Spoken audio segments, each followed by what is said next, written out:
Hello everyone, welcome back to our channel news wave today. और आज हम बात करेंगे रूस के राष्ट्रपति व्लादिमीर पुतिन के बारे में। पुतिन का जन्म 7 अक्टूबर 1952 को लेनिनग्राड में हुआ था। उनकी मां फैक्ट्री मजदूर एवं पिता सोवियत नेवी में काम करते थे। पुतिन 7 मई 2012 से रूस के राष्ट्रपति रहे हैं। 2018 में हुए राष्ट्रपति चुनाव में 76% वोट हासिल करके अगले कार्यकाल के लिए राष्ट्रपति निर्वाचित हुए थे। इससे पहले 2000 से 2008 तक रूस के राष्ट्रपति तथा 1999 से 2000 एवं 2008 से 2012 तक रूस के प्रधानमंत्री रह चुके हैं। अपने प्रधानमंत्री कार्यकाल के दौरान वे रूस के संयुक्त रूस पार्टी के अध्यक्ष भी थे। वर्ष 2008 में राष्ट्रपति पद छोड़ते वक्त उन्होंने कहा था कि मैं क्रेमलिन छोड़ रहा हूँ, रूस नहीं, और उन्होंने अपना वादा निभाया। उनके प्रधानमंत्री बनने की उम्मीद उस समय किसी को भी नहीं थी।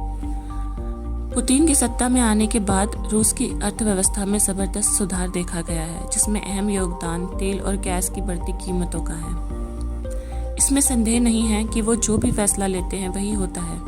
पुतिन एक ऐसे व्यक्ति हैं जिन्हें रूस की जनता का जबरदस्त समर्थन हासिल है। इसके अलावा रूस से भारत के संबंध पहले से भी बेहतर हैं और आज भी हैं। रूस हाल के वर्षों में एक बार फिर से भारत जैसे अपने समय की कसौटी पर परखे हुए मित्रों की तरफ आकृष्ट हुआ है। पुतिन ने अपनी स्नातक की डिग्री प्राप्त की। इसके बाद वो केजीबी में काम करना शुरू कर दिया। 1991 तक वो केजीबी में ही काम करते रहे। केजीबी में थोड़े ही समय में उन्होंने लेनिनग्राड में विदेशियों और वाणिज्य दूतावास के अधिकारियों की निगरानी का कार्य मिला। पुतिन को रूसी के अलावा जर्मन और इंग्लिश भाषाएं आती हैं। माना जाता है कि राष्ट्रपति बनने के बाद उन्होंने अंग्रेजी सीखी थी, पर औपचारिक वार्ता के लिए वो कभी अंग्रेजी का प्रयोग नहीं करते हैं। सर्वप्रथम पुतिन ने 2003 में बकिंघम पैलेस में राजकीय रात्रि भोज के दौरान महारानी एलिजाबेथ द्वितीय की मां की मृत्यु पर अपनी संवेदना प्रकट करते हुए पहली बार सार्वजनिक रूप से अंग्रेजी में बात की थी।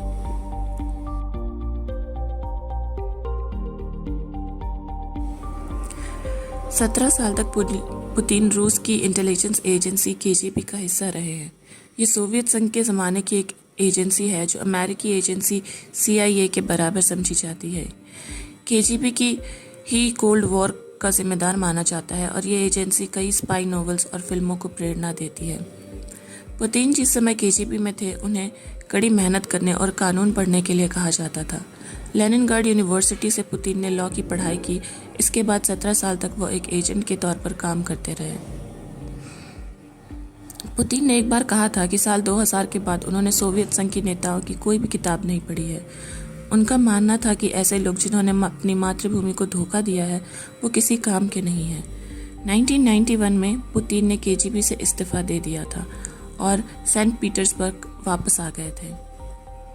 1999 में पुतिन ने देश के प्रधानमंत्री के पद पर शपथ ली थी।